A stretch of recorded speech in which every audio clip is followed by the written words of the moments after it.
और डाइस के से जितने भी क्वेश्चन जुड़े रहेंगे हम उस क्वेश्चन को सॉल्व करेंगे।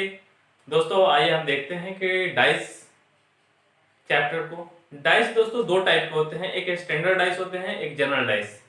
यानी जनरल डाइस और स्टैंडर्ड डाइस की पहचान कैसे करते हैं, जैसे देखिए कि डाइस, यहाँ दो डाइस बने हुए हैं,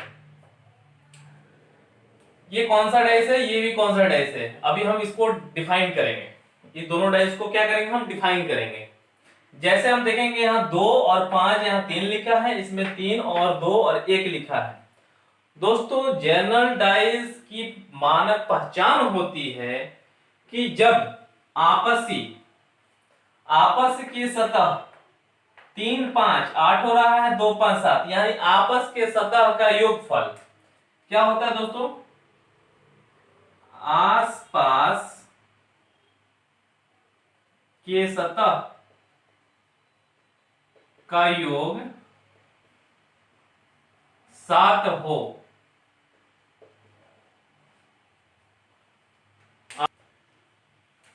ये हो गया हमारा दोस्तों जनरल डाइस।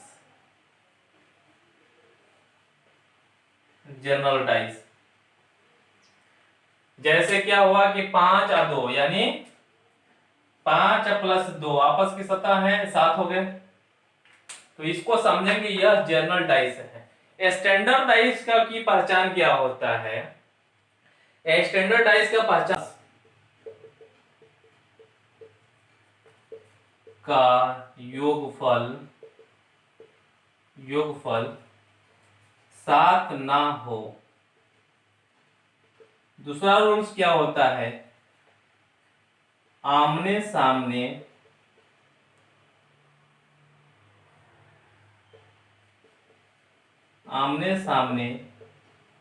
का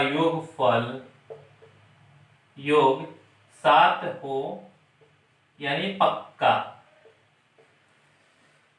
यानी इसके आसपास, यानी ये क्या हो गया, आसपास का योग 7 नहीं हो, यानी 7 नहीं हो। दूसरा आमने सामने का योगफल 7 हो, वह डाइस को हम लोग क्या कहते हैं, स्टैंडर्ड डाइस। स्टैंडर्ड डाइस कहते हैं। इसका मतलब क्या होता है, जनरल डाइस की पहचान हो कि आसपास के सतहों का योगफल 7 है, तो समझेंगे कि जनरल डाइस है। आसपास के सतहों का योगफल 7 नहीं है, तो समझेंगे कि स्टैंडर्ड डाइस है। और आमने सामने का योगफल 7 हो, तो समझेंगे कि स्टैंडर्ड डाइस है। दोस्तों हम इस तरह से क्वेश्चन बनाते हैं कि क्वेश्चन कैसे देता है ये क्वेश्चन तो एक कॉमन था, अब हम देखते हैं दो कॉमन से।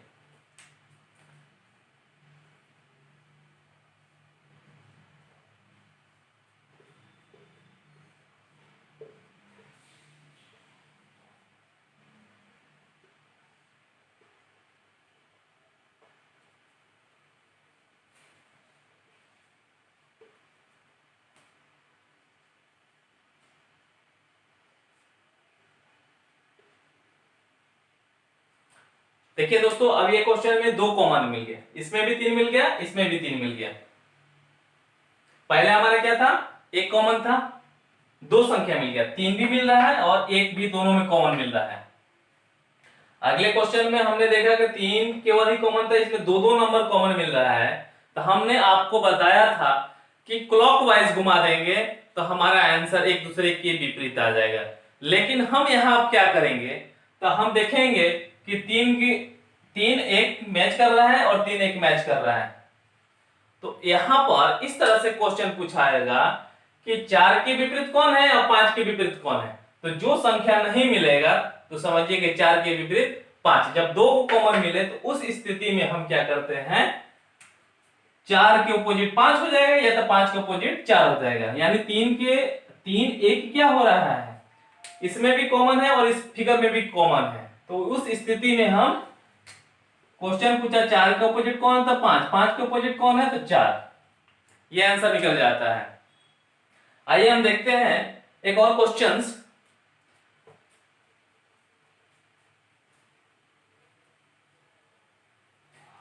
सेम इसी से जैसे मान लीजिए कि क्वेश्चन दे दिया 3 4 1,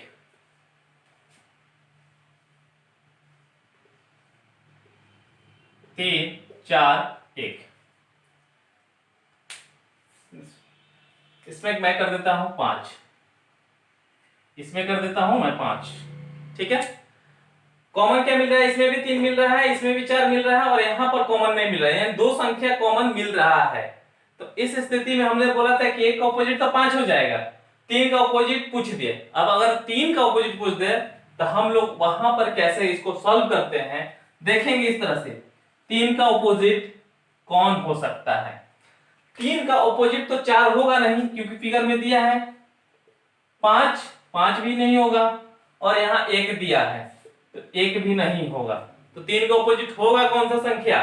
तो 3 का ऑपोजिट होगा कौन सा बच रहा है? या तो बच रहा है यहां पर 6, या तो बच रहा है 2।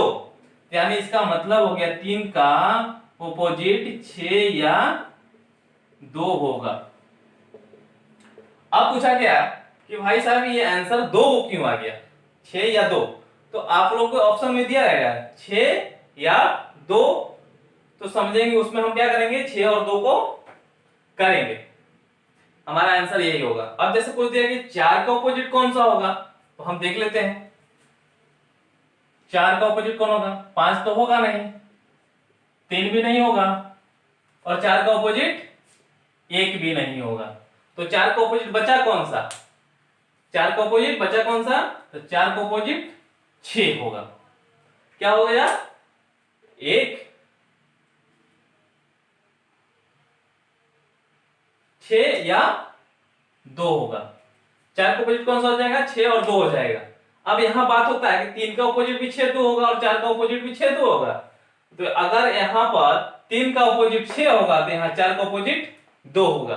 3 का ऑपोजिट अगर यहां 2 होगा तो 4 का ऑपोजिट 6 होगा। जब 4 का ऑपोजिट 2 होगा तो यहां पर 3 का ऑपोजिट 6 होगा। इसीलिए यहां पर दो ऑप्शन दिए रहते हैं, 6 या 2, 6 या 2, यानी दोनों का आ रहा है, 3 का भी आ रहा है 4। अब जैसे यहां पर पूछ दिया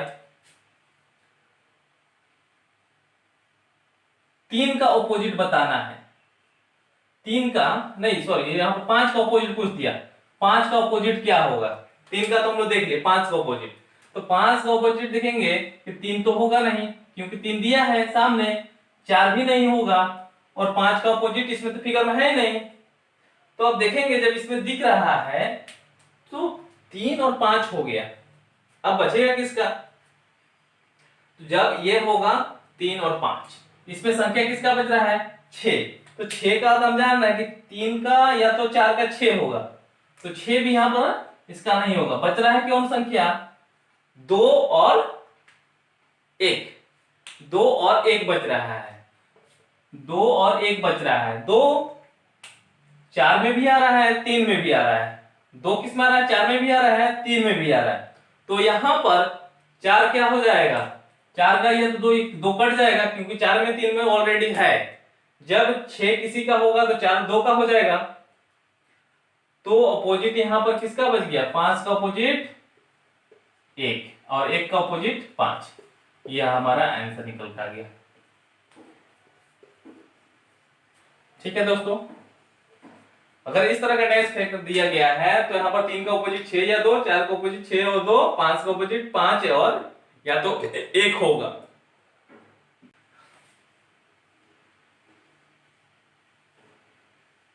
जैसे दोस्तों क्वेश्चन है 3 5 1, और यहां पर क्वेश्चन है 3 6 2। बोल दिया कि 5 का ऑपोजिट संख्या बताइए, 5 का ऑपोजिट संख्या बताइए। हम देखेंगे कि यहां पर क्या आ रहा है, एक कॉमन है। क्या है? 3 3, एक एक नंबर ही कॉमन है, तो 3 और 3 लिख लेंगे। इसको क्या बोलते हैं? क्लॉकवाइज घुमा देंगे। किस पर? क्लॉकवाइज। कैसे? इस तरह से घुमा देंगे, यानी 3 6 2 3 5 1, 3 5 1। अब हमें निकल कर आ गया 2 का ऑपोजिट 1, 3 का ऑपोजिट 5 का ऑपोजिट 6, 3 का ऑपोजिट कौन सा संख्या? तो इसमें कौन सा संख्या नहीं है? 4 नहीं है।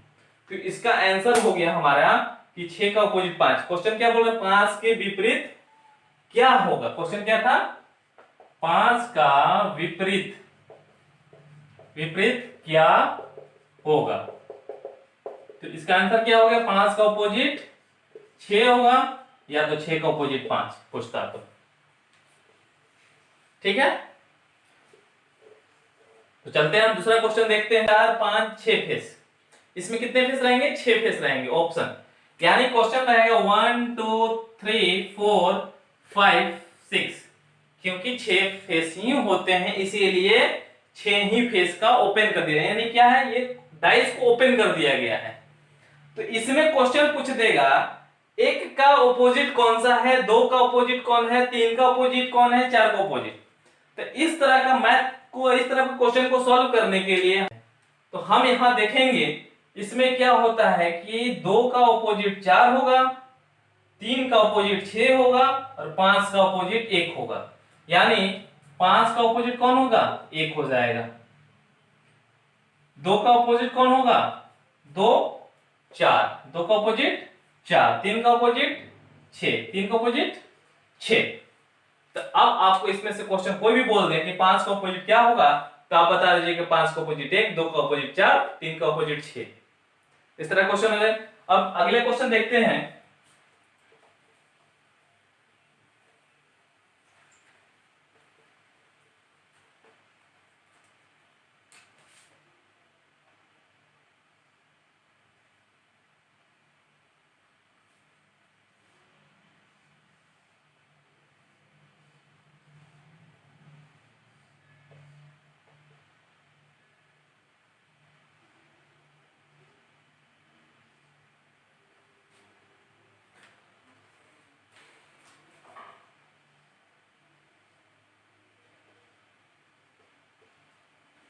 अगला क्वेश्चन देखते हैं, इस तरह है। तो इसमें पूछा गया कि ऑपोजिट, एक दूसरे के ऑपोजिट बताइए। तो यहां पर हम क्या करते हैं, एक का ऑपोजिट 3, एक घर। देखिए इसमें रूल्स क्या होता है कि एक घर आपको छोड़ना है, एक घर छोड़कर एक दूसरे का क्या हो जाएगा? ऑपोजिट हो जाएगा। एक का ऑपोजिट 3 और 2 का ऑपोजिट कौन सा हो जाएगा? अब यहां पर अभी ध्यान देना है कि 3 का ऑपोजिट तो नजदीक हो जाएगा, ये जब सटेगा तो आपस में हो जाएगा ना, इसलिए पहले इसको कर लेंगे। 4 का ऑपोजिट 6, तो 2 का ऑपोजिट क्या हो गया? 2 का ऑपोजिट 5 हो गया, यानी कंफर्म हो गया। एक का ऑपोजिट 3 और 2 का ऑपोजिट कहां आ रहा है? 5 पर, और 3 का ऑपोजिट 1 लिखा गया है। अब रह गया 4 का ऑपोजिट, तो 4 का ऑपोजिट कौन हो गया? 6, 4 का ऑपोजिट 6 हो गया। ऑप्शन में आप लोग को कोई भी रहे क्वेश्चन, 1 का ऑपोजिट पूछे, 2 का ऑपोजिट पूछे, 4 का ऑपोजिट पूछे, इस तरह है। तो इसमें पूछा गया कि ऑपोजिट, एक दूसरे के ऑपोजिट बताइए। तो यहां पर हम क्या करते हैं, एक का ऑपोजिट 3, एक घर। देखिए इसमें रूल्स क्या होता है कि एक घर आपको छोड़ना है, एक घर छोड़कर एक दूसरे का क्या हो जाएगा? ऑपोजिट हो जाएगा। एक का ऑपोजिट 3 और 2 का ऑपोजिट कौन सा हो जाएगा? अब यहां पर अभी ध्यान देना है कि 3 का ऑपोजिट तो नजदीक हो जाएगा, ये जब सटेगा तो आपस में हो जाएगा ना, इसलिए पहले इसको कर लेंगे। 4 का ऑपोजिट 6, तो 2 का ऑपोजिट क्या हो गया? 2 का ऑपोजिट 5 हो गया, यानी कंफर्म हो गया। एक का ऑपोजिट 3 और 2 का ऑपोजिट कहां आ रहा है? 5 पर, और 3 का ऑपोजिट 1 लिखा गया है। अब रह गया 4 का ऑपोजिट, तो 4 का ऑपोजिट कौन हो गया? 6, 4 का ऑपोजिट 6 हो गया। ऑप्शन में आप लोग को कोई भी रहे क्वेश्चन, 1 का ऑपोजिट पूछे, 2 का ऑपोजिट पूछे, 4 का ऑपोजिट पूछे या 5 का ऑपोजिट पूछे, आप इस तरह से सॉल्व कर लीजिएगा। यानी ओपन डाइस वाले क्वेश्चन में बस एक ही ध्यान रखना है, एक घर के बाद और वह कभी भी लेफ्ट राइट में कहीं फोल्ड है, ओपन है, तो नियर नजदीक नहीं होगा। ऑपोजिट कौन सा होगा? सीधे ध्यान में एक घर छोड़ के एफ मार देंगे, क्या कर लेंगे? एफ कर लेंगे। बी का ऑपोजिट कौन होगा? डी होगा, और ए का ऑपोजिट कौन होगा? सी होगा। तो यानी यहां पर सीधी सी बात निकल के आ रही है हमें, ई का ऑपोजिट एफ, बी के ऑपोजिट डी,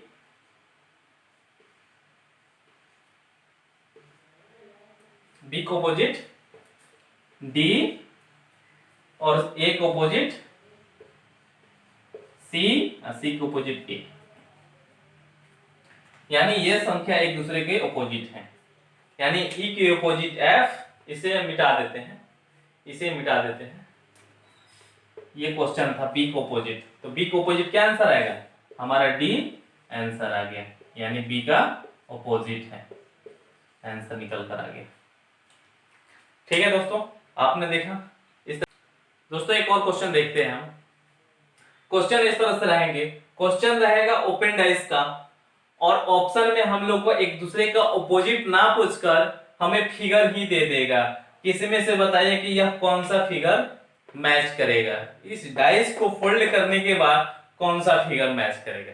इसको हम लोग कैसे सॉल्व करेंगे, तो यहाँ पर भी वही हम लोग का कॉन्सेप्ट अपनाना है। कैसे अपनाना है, यहाँ पर 4 का ऑपोजिट 2 होगा, 1 का ऑपोजिट 6 होगा और 3 का ऑपोजिट 5 होगा। यानी अब हमको यहाँ देखना है कि 4 का ऑपोजिट 2 कोई मैच कर रहा है, तो ऑप्शन को कैसे हम लिमिटेड करेंगे, यानी सॉर्ट आउट करेंगे। देखेंगे 4 के 3, 4 के पास कौन सा संख्या आ रहा है, 4 के पास 1 है 5 है, 4 के पास 3 1 6 यहाँ पर दिया है, 3 1 6, तो यहाँ पर देख रहा 3 का ऑपोजिट कौन सा है, तो 5 है, 6 का ऑपोजिट 1 है, तो यहाँ पर देख रहा 6 का ऑपोजिट 1 है, तो ऐसे ही कैंसिल हो गया। अब यहाँ देखेंगे, यहाँ दे रहा 2 का ऑपोजिट 4 है, बोला जा रहा है क्वेश्चन में 2 का ऑपोजिट 4, लेकिन यहाँ 2 और 4 एक साथ दिया है, ये भी इस तरह से कैंसिल हो जाएगा। अब देखेंगे यहाँ पर इसमें 1 5 3 दिया है, तो 5 का ऑपोजिट कौन सा है, 5 का ऑपोजिट 3 है, तो 5 और 3 तो एक दूसरे के आसपास हैं, तो ये भी क्वेश्चन क्या हो गया, कैंसिल हो गया। अब यहाँ देखेंगे यहाँ पर कौन सा है, 3 4 1 है, तो देखेंगे 3 का ऑपोजिट कौन सा है, 3 का ऑपोजिट 5 है और 4 का ऑपोजिट 2 है, इसमें से कोई भी आसपास वाला मैच नहीं कर रहा डिजिट, यानी हमारा ये क्वेश्चन क्या हो गया, सही है।